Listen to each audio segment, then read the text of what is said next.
not going to hurt your babies. No, you'd be the last one to hurt the babies. I'm not going to hurt your babies. Late every spring, Elsie Elzroth checks her broods.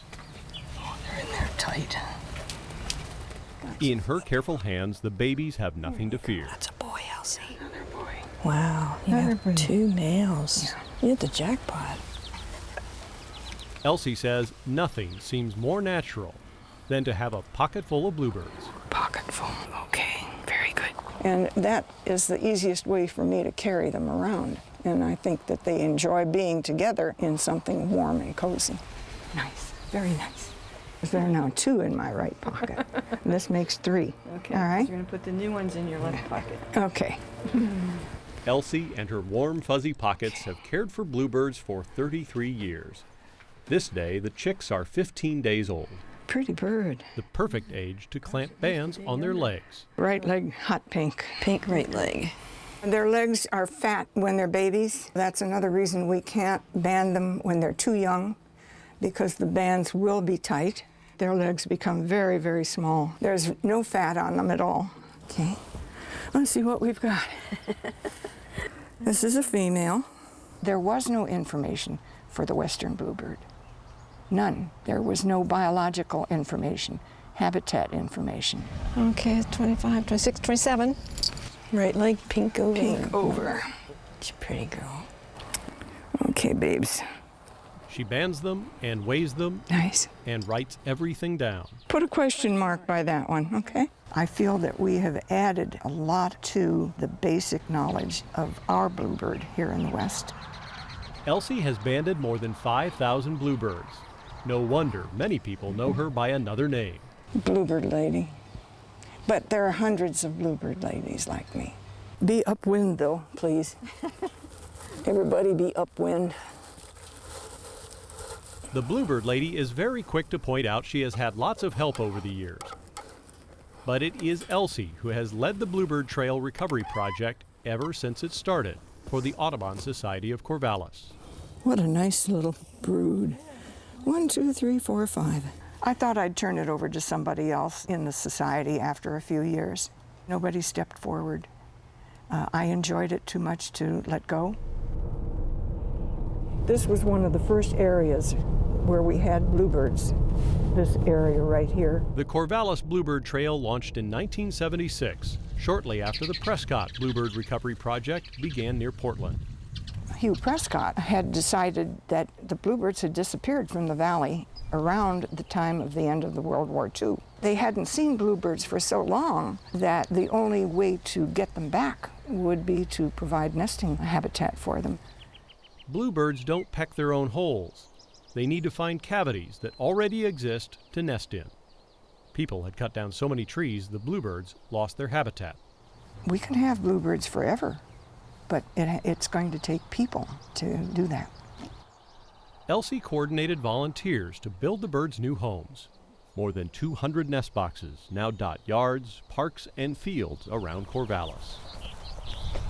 This is my #1 box. This is the first box that we ever put up, and within a week we had Mr. Bluebird.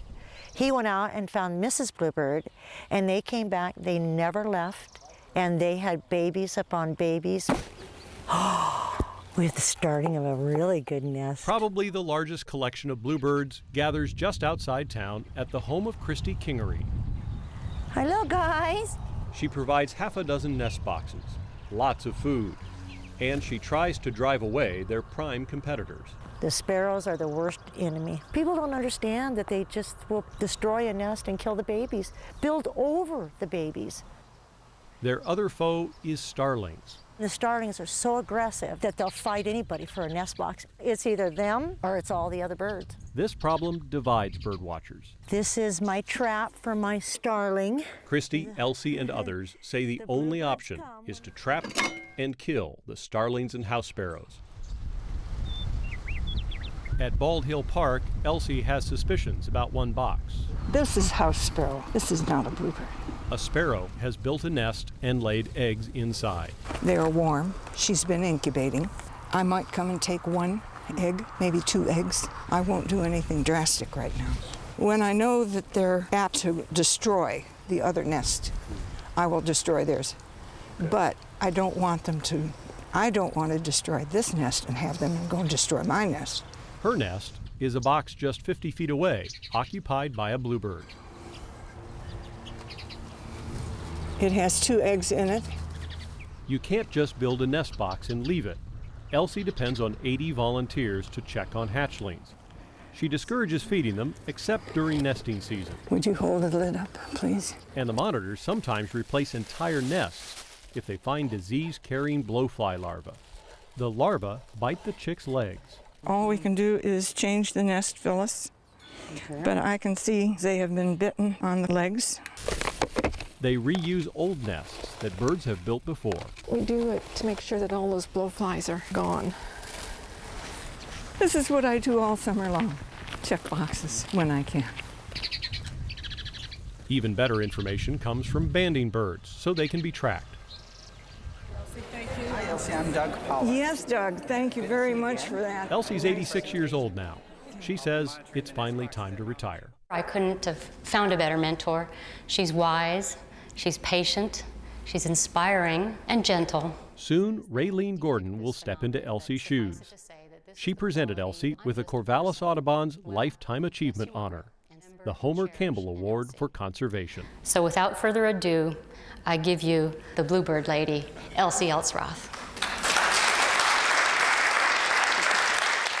One tiny handful of orphaned blue feathers in my hand, nestling bluebirds in my jacket pocket, and fledglings leaving the nest to start the life cycle all over again. All this carries me forward to the next season, and I thank the bluebirds for that.